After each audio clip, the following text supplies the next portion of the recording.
Halo,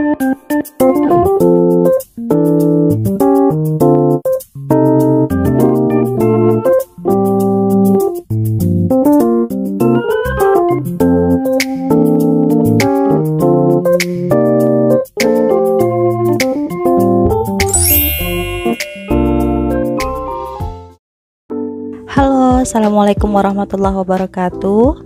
Welcome back to my channel Mama Dehanya. Hai momis, apa kabar semuanya?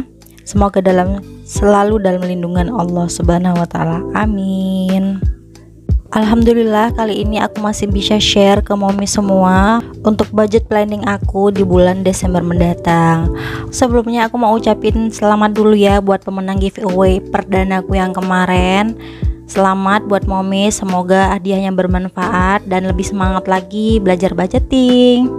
Nah, buat momis nih yang belum kebagian hadiah giveaway, jangan khawatir, jangan sedih. Di video kali ini aku akan berbagi lagi nih. Aku akan bikin mini game sedikit buat seru-seruan aja dan bikin lebih semangat lagi nih untuk belajar budgeting. Jadi tonton terus video ini, jangan di skip. Nanti aku akan jelaskan bagaimana aturan mainnya di pertengahan video kali ya.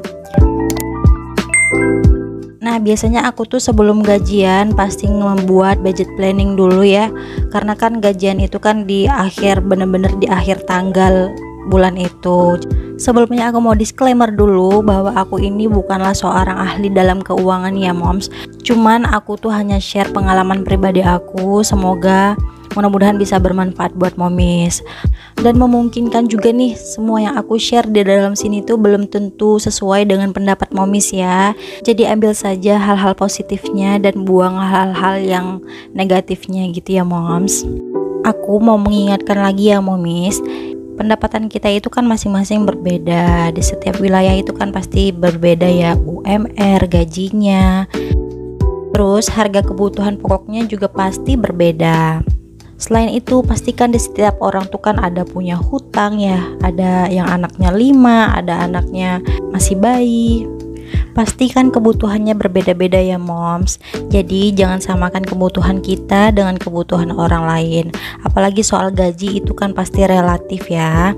Jadi video ini tuh dibuat bukan untuk membanding-bandingkan kebutuhan kita dengan kebutuhan orang lain, bukan buat membanding-bandingkan gaji kita dengan gaji orang lain, tapi aku niatnya nge-share budget planner ini untuk kita nih momis yang kadang-kadang suka bingung ya gimana cara mengelola keuangan rumah tangga, gimana sih cara membedakan kebutuhan dan keinginan. Kalau sudah menerima gaji, apa dulu nih yang diprioritasin. Nah, di sini kita sama-sama belajar ya momis. Sebenarnya di dalam ilmu keuangan gitu ya, atau pos pengeluaran pada umumnya itu kan dari gaji itu dibagi menjadi metode 50, 30 dan 20. Di mana 50%-nya itu dipakai untuk biaya hidup, 30% untuk tabungan dan investasi, dan 20% untuk lifestyle dan hiburan. Cuman jujur ini untuk aku sendiri belum bisa praktekkan secara keseluruhannya seperti itu karena masih ada beberapa tanggungan atau kebutuhan yang harus dipenuhi dulu. Dalam budget planning aku bulan lalu nih banyak banget pertanyaan-pertanyaan yang nanti akan aku jawab di sini ya momis.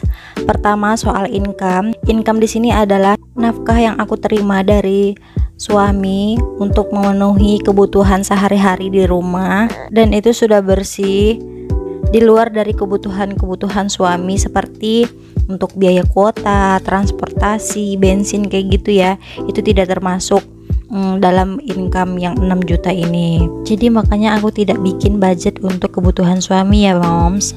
Terus sebelumnya itu untuk sedekah aku masukkan ke dalam fixed expense. Tapi mulai sekarang aku akan keluarkan dari fixed expense. Kemarin ada yang salah paham gitu, sedekah itu kenapa sih harus diwajibkan? Sebenarnya bukan wajib gitu ya, cuman aku hanya untuk melatih atau mendorong diriku sendiri supaya berusaha nih tiap bulan tuh mengeluarkan uang untuk bersedekah. Memang sih yang wajib itu harusnya zakat ya kalau kita sudah mencapai nisabnya. Tapi kenapa zakat tidak aku cantumkan ke dalam setiap budgeting aku? Kenapa aku tidak menabung untuk zakat? Nah, karena kan pendapatan itu tuh berasal bukan dari satu pintu saja. Jadi aku tidak memasukkannya ke dalam budget ini. Yang urus zakat itu Pak Su sendiri, yang nanti akan dihitung berdasarkan pendapatan dari pekerjaan lainnya gitu.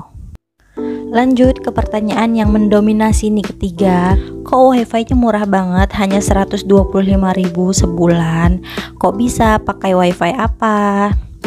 Nah, di sini tuh aku pakai wifi First Media yang modenya tuh sharing. Jadi kita tuh hanya menggunakan satu modem gitu ya, satu media utama yang nanti bakal di-share ke tetangga-tetangga yang lain kayak gitu. Jadi ya kita sharing, makanya jadi lebih murah.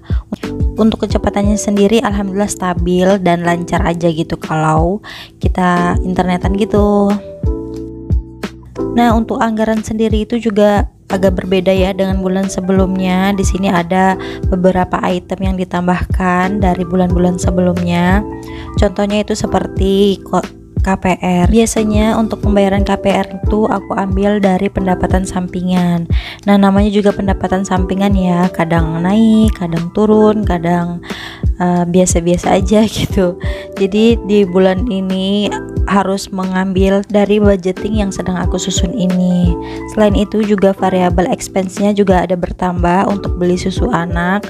Terus untuk belanja bulanan aku juga tambah karena sekarang minyak goreng itu lagi mahal-mahalnya ya moms. Tapi sisanya selebihnya itu masih sama, untuk pengeluarannya masih reguler seperti bulan-bulan sebelumnya. Ini aku sudah menjumlah-jumlahkan semuanya variable expense. Mudah-mudahan ini ada sisa lagi untuk ditabung. Jadi tabungan ini memang aku dahulukan dulu, bukan aku simpan sebagai sisa gaji, karena kan memang harus ada yang aku prioritaskan dulu nih sekarang untuk renovasi dapur. Jadi memang untuk kebutuhan sehari-hari memang harus ditekan sedikit biayanya supaya biaya untuk renovasi dapurku rampung dan bisa terkumpul. Dan alhamdulillah ini ada sisa budget senilai 125.000. Mudah-mudahan rencana keuangan yang sedang aku planningkan ini, yang sedang aku bikin ini untuk bulan Desember mendatang, berharapnya aktual dengan rencana yang sedang dibikin ini berjalan sama gitu ya. Sekalipun ada gejolak gitu ya, ataupun misalkan ada biaya tak terduga, mudah-mudahan tidak akan jauh dari rencana keuangan yang sudah dirancang. Walaupun sebenarnya sudah dianggarkan juga untuk biaya tak terduga atau dana tak terduga, di sini aku anggarkan di 200.000 untuk 1 bulan. Mudah-mudahan kita menjadi orang yang selalu bersyukur dan merasa cukup atas rezeki yang Allah berikan ke kita ya moms. Nah, ini untuk rencana keuanganku di bulan Desember sudah selesai. Ini adalah rencana yang secara global gitu, yang aku tulis seperti di bulan-bulan lalu. Tapi perencanaan keuanganku untuk kali ini tuh tidak hanya sampai sini saja, karena aku mau nulis rencana keuangan aku baik untuk jangka pendek ataupun jangka panjang menggunakan buku personal financial planner dari Dompet Pintar ID. Buku ini sangat ngebantu banget buat aku yang memang mau nyusun nih strategi keuangan aku untuk jangka pendek ataupun jangka panjang. Karena buku ini tuh selain untuk mencatat keuangan, juga tersimpan tips atau kunci nih bagaimana kita tuh menyusun strategi keuangan kita. Sebelum menetapkan tujuan finansial kita tuh buat apa, kita harus tahu dulu nih makna kekayaan itu tuh seperti apa. Jadi menurutku kekayaan itu bukanlah soal seberapa banyak yang kita miliki, tetapi seberapa banyak berkah yang ada dari apa yang kita miliki itu. Karena dengan keberkahan itu tuh kita bisa mengkokohkan hati kita sehingga membawa ketenangan di dalam hati. Jadi gamesnya adalah, arti kekayaan menurut momis itu seperti apa sih? Tulis jawaban semenarik mungkin di kolom komentar. Nanti aku akan pilih nih jawaban yang paling menarik. Aku akan kirim 1 buku financial planner seperti yang aku pakai sekarang. Tapi ongkirnya ditanggung pemenang ya moms. Lanjut kembali lagi ke buku. Di sini juga ada catatan nih, seberapa penting kekayaan itu bagi kita. Terus mengapa? Arti kekayaan itu menurutku penting sekali ya, karena dengan semakin kayanya kita, dengan semakin kayanya aku lah gitu, insya Allah kekayaan itu tuh bukan hanya aku saja yang menikmati, tapi juga bisa untuk keluarga, saudara, dan orang-orang yang lebih membutuhkan. Ini bukan hanya sekedar ucapan belaka, ini adalah niat yang sudah aku tetapkan, karena pernah di suatu masa aku pernah berada di posisi titik yang paling bawah, tapi Allah tidak membiarkan aku sendiri. Banyak sekali teman-teman, orang-orang di sekitarku yang membantuku keluar dari zona yang paling bawah itu.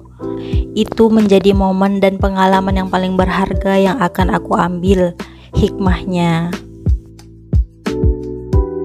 Lanjut, di sini ada financial concern. Jadi di financial concern ini kita bisa tulis hal-hal penting yang ingin kita capai untuk di masa depannya.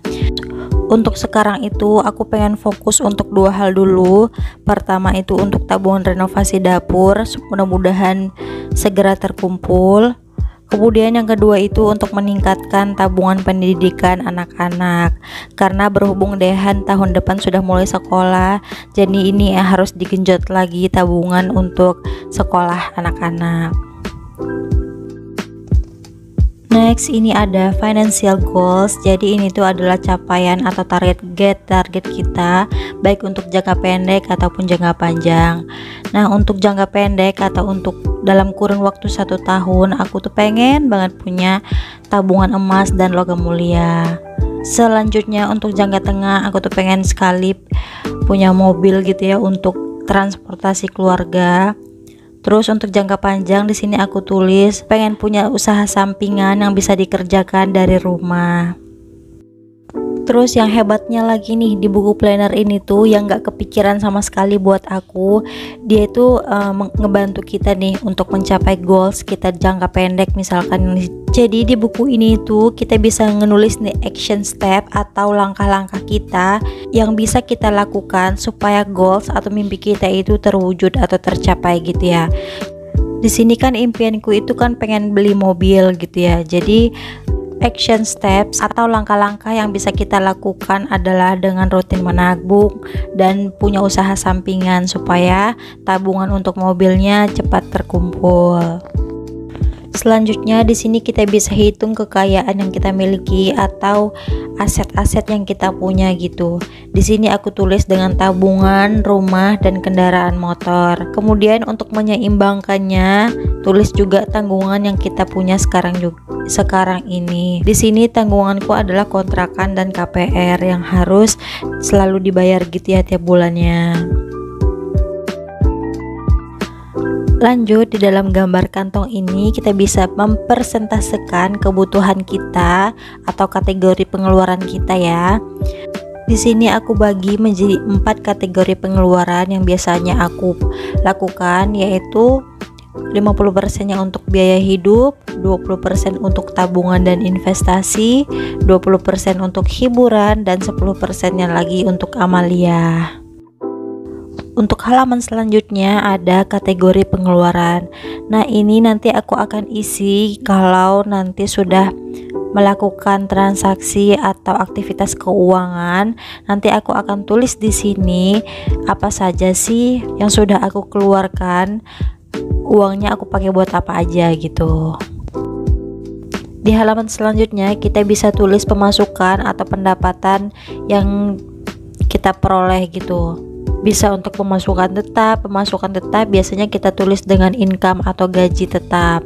Kemudian ada pemasukan tak terduga, ini seperti pekerjaan sampingan, usaha sampingan, dan yang lain-lain yang nominal pendapatannya itu tidak pasti. Di buku ini juga sudah ada budget tracker atau catatan pengeluaran yang sudah kita keluarkan uangnya untuk kebutuhan sehari-hari. Jadi kita tidak perlu lagi nih untuk bikin tracking sendiri, tinggal isi kolom yang sudah disediakan oleh planner ini. Gak hanya itu, kita bisa juga menulis wishlist kita atau impian-impian atau target nih. Kalau untuk jangka pendek tuh kita pengen punya sesuatu gitu, bisa tulis di sini.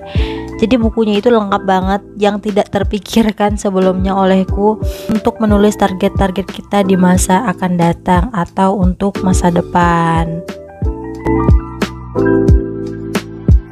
Selain itu, di planner ini juga bisa membantu kita untuk membuat agenda bulanan gitu ya moms. Jadi kita bisa bikin jadwal atau agenda kegiatan kita itu selain untuk bulanan juga ada untuk mingguan, yang nanti akan ngebantu kita untuk fokus stay on track kegiatan-kegiatan atau to-do list yang sudah terencana sebelumnya. Oke, buat momis yang sudah nonton videoku sampai ke menit ini, jangan lupa tinggalkan emot kaktus yang ini di kolom komentar ya moms. Mudah-mudahan sharingku kali ini memberikan manfaat buat momis. Ambil sisi positifnya aja ya moms. Oke, aku pamit ya. Assalamualaikum momis.